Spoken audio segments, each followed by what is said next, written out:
It's if you get in between Allie and I, you'll be in the middle of a love sandwich, you know, maybe the bologna in the love sandwich. I'm from Kentucky. So, and I'm so grateful that I'm getting to speak in Toronto in person, and so many of the folks that I chaired a meeting virtually for 18 months on Tuesday nights, and we grew it to almost 800 people a night, and the Great Facts meeting, and so many people that I was at that meeting with week in and week out are from Canada. And I've had several of them write me and say, I'm going to hug you in Toronto. And I'm like, yay. So that's just a joy. There's really four things I want to say, and then I'll share my experience with them. And I don't know, that's just what came to me right before the meeting. And the first thing is, I think that the very most important line in the entire big book of Alcoholics Anonymous is this: we feel that elimination of our drinking is but a beginning. A much more important demonstration of our principles lies before us in our respective homes, occupations, and affairs. So for me, that's where I try to live. How am I living? And there's all kinds of three-legged stools. There's the steps, traditions, and concepts. When I got sober, I got here originally in 1980 in Ohio, where I often mention is where AA was founded. And there we talked about fellowship, steps, and service. Those were our three-legged stools. I'm an AA Big Book geek. I'm an AA geek. I have every big book printed, except I don't have all of the third and fourth editions. I have the last third, the first fourth. I have all the 16 printings of the first edition. And guess how much that improves my understanding of the big book and recovery? None. None at all. It makes me a geek. I do it because I love Alcoholics Anonymous. And by the way, words have changed since the first printing. So that if for those of you that hear people in meetings say, no words ever change, that's not true. And I'll be happy to share my first edition big book and show you if you ever want to meet with me separately. I got sober a long time ago, and I've been with Joe and Charlie, and I've been with a bazillion different people in big book studies, and I continue to be a student. I'm also a student of the 12 and 12 and value it very, very much. When I first got sober in 1980, I memorized the big book because it made me a big shot in AA meetings. and I just quoted and quoted and quoted, and I used it to confront people that misquoted it, and I got drunk. See, knowledge doesn't do me any good. It's that line I read. How do I put it on my life? How am I treating people? Don M. and I talk almost every day, and I send out a little meditation for him, which is my honor. And because of that, I get a lot of contact with him. And he says, you know, Cyndi, he says, you can fake caring, but you can't fake showing up. And isn't that true? Isn't that true? And so with the big book, if I'm really exercising what's in it, I'm showing up in my life, in AA, in my work life, in my home life. And I, when before COVID, had a Wednesday night big book meeting here in my house every night. I have a really large living room, which accommodates tons of people in rows. And I'm very fortunate that way. And so every Wednesday night, a bunch of people in my living room. Now, understand, I got here homeless on 7 felonies in 1980. So I'm not bragging about that. But when I got this house, my best friend said, because I was like, why did I buy this house? It's too big. And she said, Cyndi, God will fill this house up. And God has. And part of the way is that big book meeting. I meet with sponsees here now in person a lot, almost nightly. I also have sponsees around the country that I talk to. Some of them we have an appointment, and some haven't come that far with me yet to be willing to make that commitment to have a weekly appointment. That's okay too. asked a guy when I was new, I said, I don't think I'm working the steps right. How do I do this? And here's what he said, and this is my second thing I want to make a point about. He said, if you want to learn, a parrot can teach you. And I believe that. So in other words, I'm not the Buddha. Chris isn't the Buddha. Steve's not the Buddha of the big book. We're not. If you really want to learn it, God will give you exactly who and what you need so that you can learn the steps. I've never forgotten that. If you want to learn it, a parrot can teach you. I don't have a special secret sauce about the big book. What I know is that I try to live in steps 10 and 11, and that's my daily reading, meditation, reflection, service, right? Those three things, because that's ultimately where this gets us. And Chris made a really, he really drove home. The whole point of this book is to introduce you to a power greater than yourself that can solve your problems. It also tells you to go to other literature. It also tells you to see where other people are right. It also tells you to go to a marriage counselor if you got a marriage problem, right? Like, that's the beautiful thing about this. I'm sober since December the 17th, 1985, every day in a row. And I have had so many experiences with this big book. I've been militant, I've been dogmatic. That's because I was afraid. That's because I wasn't having a spiritual experience. I was having a spiritual, intellectual experience. And I was trying to hold on for dear life, and I had to have absolutes. For me, as I become more comfortable in my relationship with God, and as I've been more comfortable with my commitment that I made in the third step prayer, I offer myself to thee to build with me and do with me as thou wilt. Relieve me of the bondage of self, that I may better do thy will. Take away my difficulties. If I really mean that, God's going to give me everything I need. All I've got to do is be open and say, God, what do you want me to do today? Including when I read the book. I read the book taking other people through it. It is in my service that I read this book.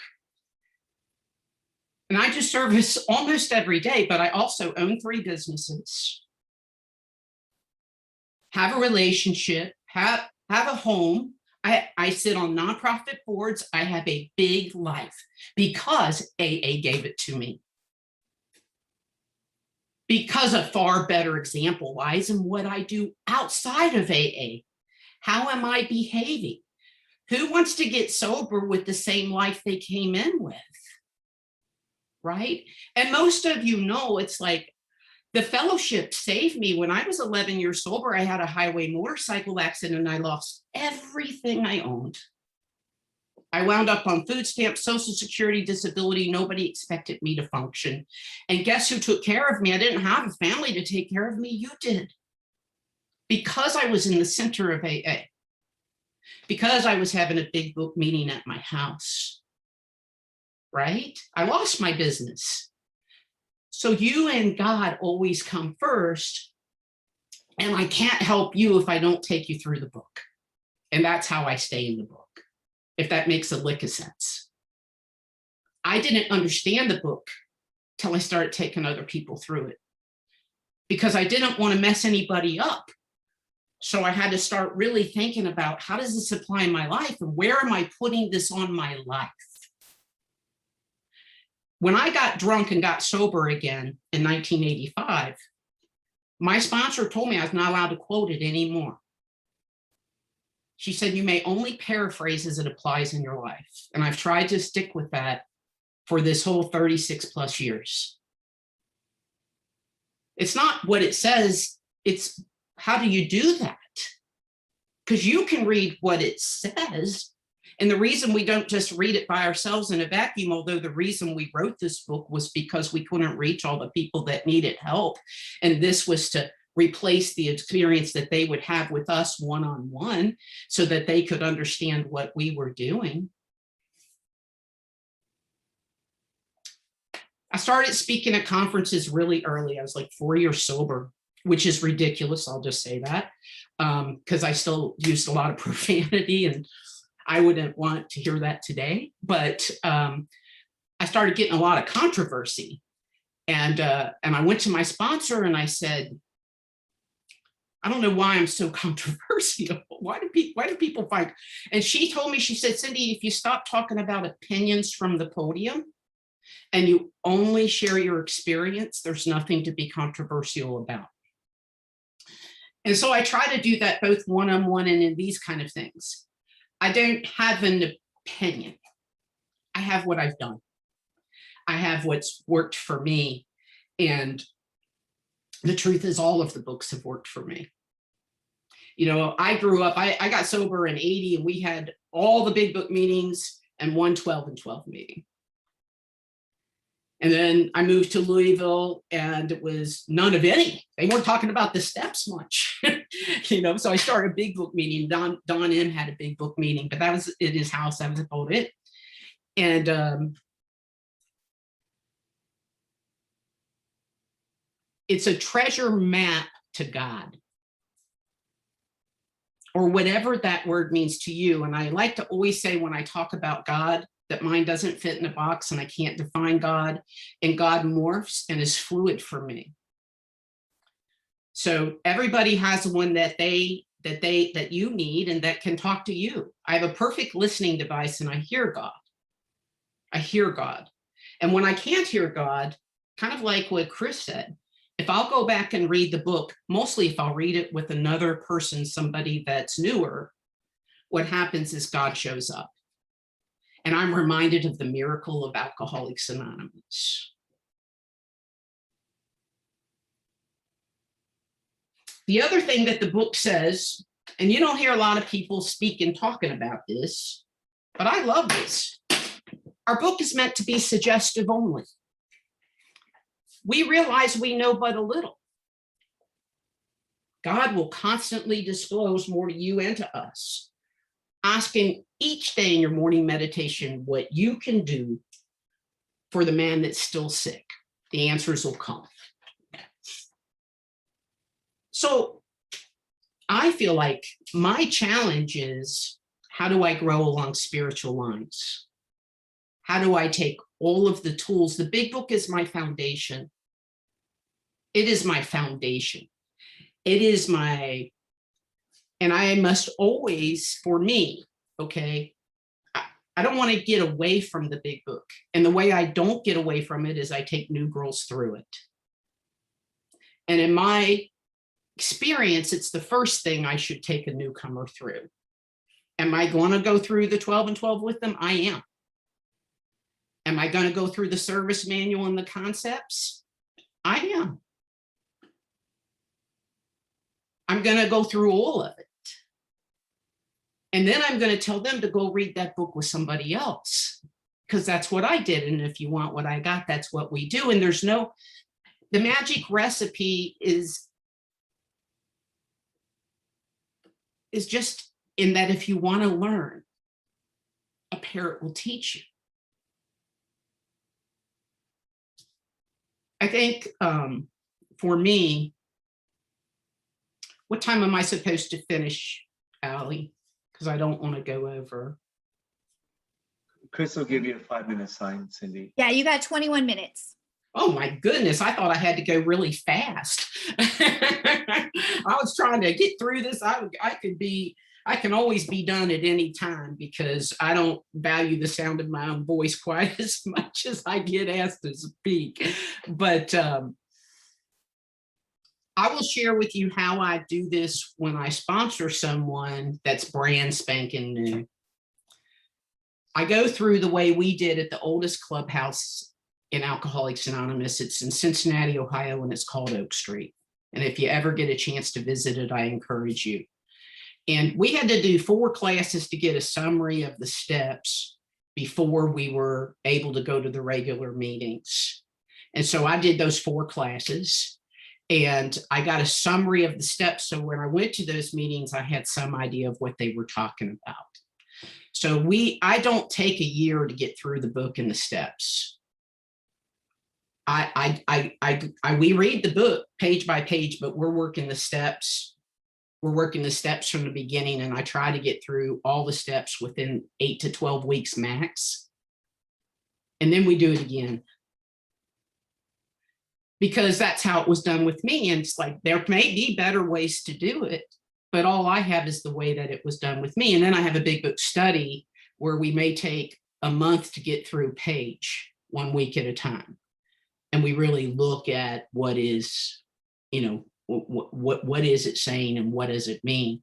But that kind of intellectualization of the big book didn't give me any relief as a newcomer. I needed to get in the steps, turn my life over, write a 4-step, get it out, you know, be able to at least ask God to forgive me, try to forgive myself, forgive others, go make amends. You know, I needed to do that in pretty quick order. And I think sometimes we make the big book such an intellectual process, we forget what it asked us to do. And I don't have people wait to work a step. If you're willing to take the 3rd step, the only evidence that you've taken it according to this book is that you go work the 4th step. That's it. That's all it takes. If you want to learn, a parrot can teach you. Because how many people in early recovery learn because somebody sent them this book?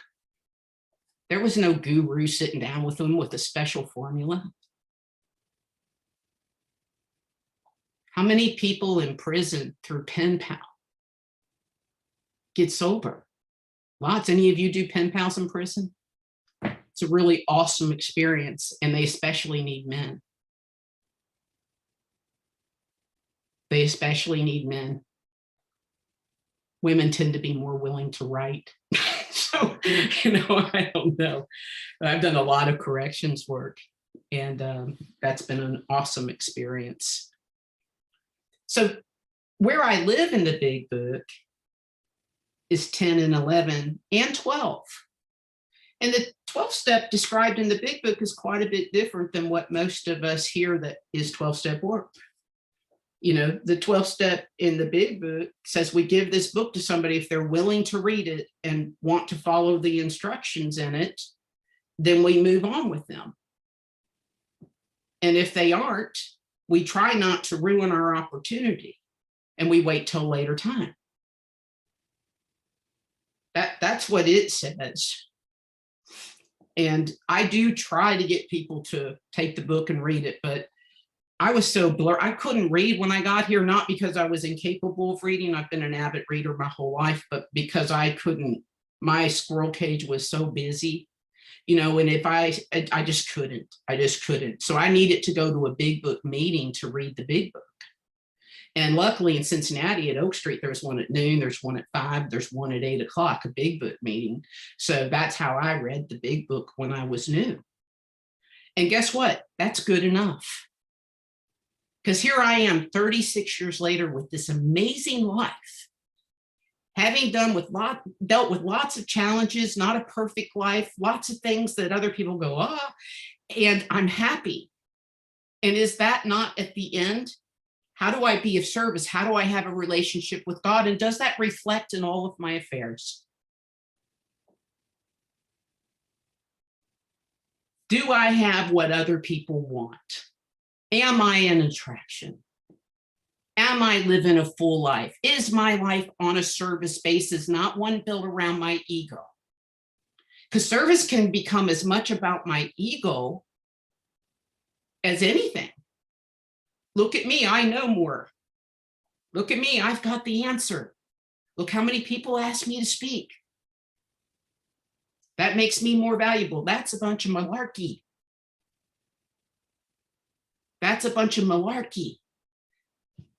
When I walked by the guy digging in the dumpster, did I treat him like a human being? Was I kind? Have I let go of my shallow judgment? Because that's one of the big things this book says, love and tolerance. Letting go of our judgment. Do I do that? You know? Do I say yes? When my neighbor is elderly and their sidewalks not been shoveled from snow, do I just go ahead and do it? Do I just go ahead and do it? Because see, those are the things people in AA don't know if you do or not. They don't get you accolades, but to me, that's what this whole point is about. A far better example lies in how we live our daily lives. I love Alcoholics Anonymous so much I can't stand it.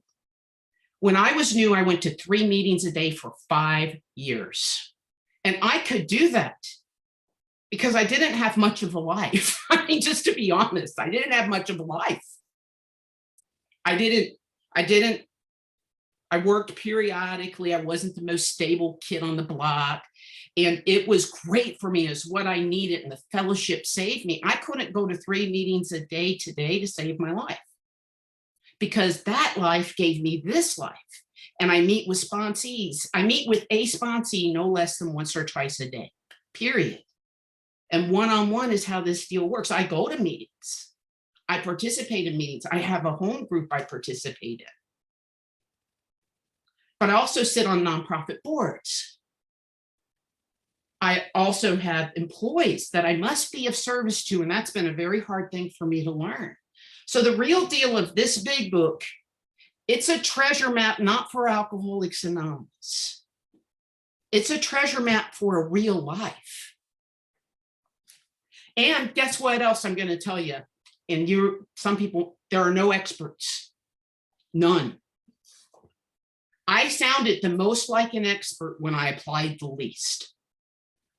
I sounded the most like an expert when I quoted history. I would bring out my first edition. I bring out all my books so you can know how much I had the sources. I bring out my Oxford group stuff and my Washingtonian stuff. Has nothing to do with this. This is about, do I have a spiritual transformation because I go through this? And is it expressed in my life? And do I show up for all of it? Or am I still driven by ego? Now, are there days I'm driven by ego? You bet. I'm a human being. And I don't get, the glass ceiling to this thing is humanness. I do not get better than human. And I think sometimes we believe if we got the right teacher, if we did this perfect, if we memorize every word, if we go look at the Oxford group and which part of this came from for centers only, which part of this came from, there's actually a book that I'll share with you guys that I have it. And it's like so much of this book came from it. And it's an actual book and it's pretty cool. But that doesn't improve my spiritual condition, reading this and applying it in my life, which mostly happens in 10, 11, and 12, right? I get everything cleaned out so I can get to 10, 11, and 12 and really live. And I only get to keep living if I maintain my gratitude. Gratitude's probably the most important thing for having reasonable happiness in this lifetime, which is what the long version of the Serenity Prayer tells us. Reasonably happy now, supremely happy later, right? Reasonable happiness. I have more than reasonable happiness. I guess I'm kind of greedy. I'm like extremely happy. And I'm extremely content with my life. The only thing that for me that I ponder at all is when to retire. And when I do, I'm so blessed because I'm in AA. I'll be at 3 meetings a day. I'll be at 3 meetings a day when I retire because there's no place I'd rather be than with you. And I'll take on every sponsee that asks me, and I'll do big book studies, and I still do big book studies. I still have sponsees. I still go to AA meetings. It's just not my avocation.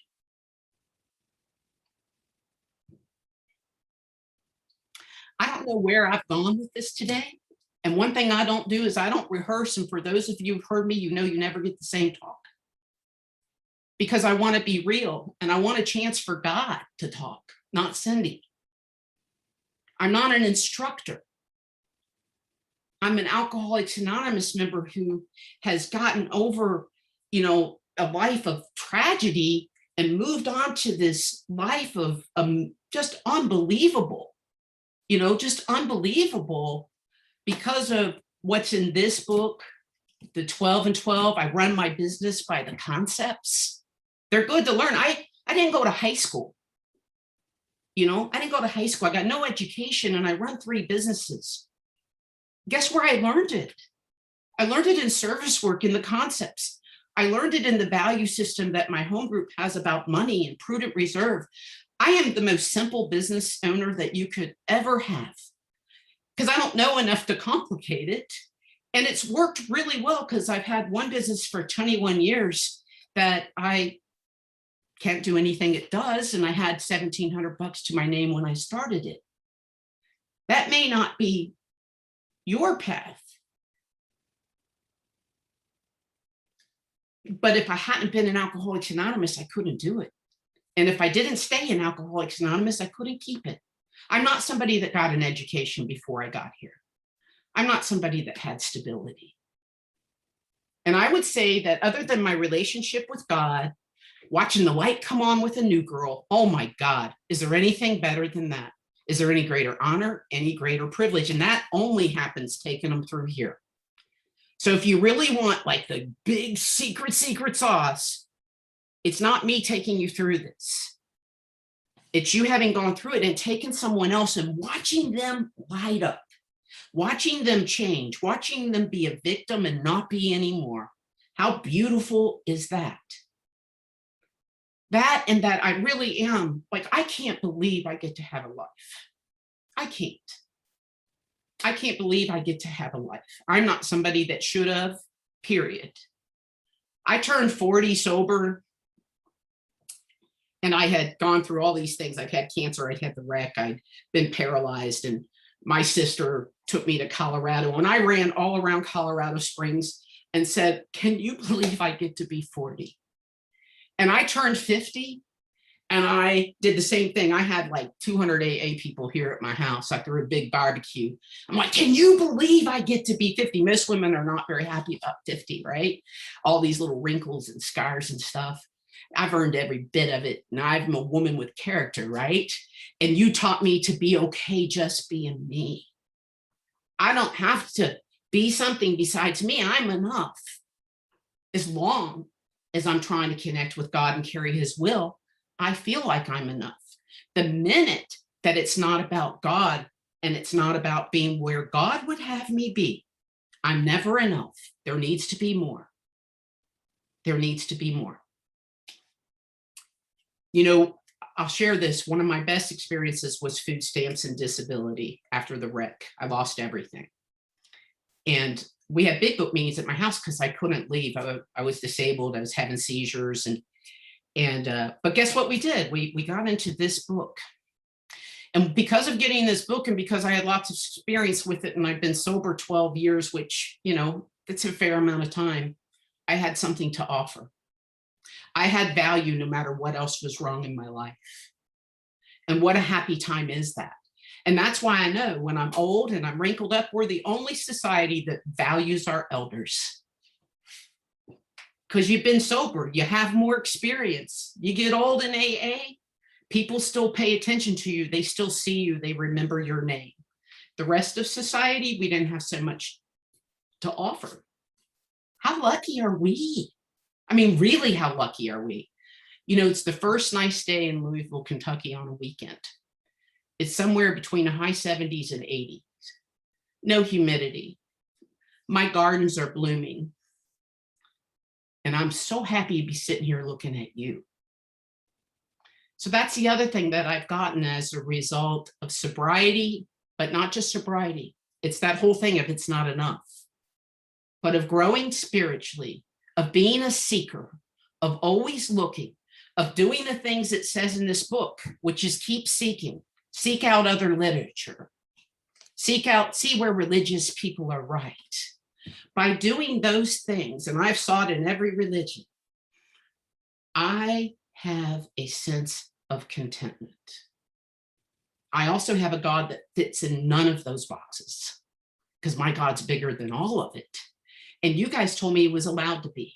Now, if yours isn't, that's fantastic, because you need what works for you. And that's the beautiful thing that this book says. This book says, and it's our big differentiator, it says you get to find a God that you can hear, that you can feel. And what I promise you is that whatever your God is, when you're a month sober, 3 months sober, 6 months sober, a year sober, it will become different. It will become different.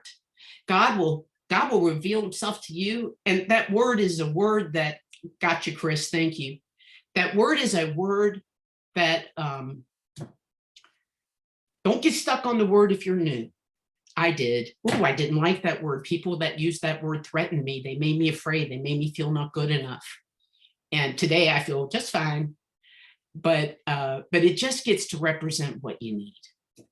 And if I listen, if I seek, I will find always. God doesn't make too hard terms for those that want to meet him. That's what the book says.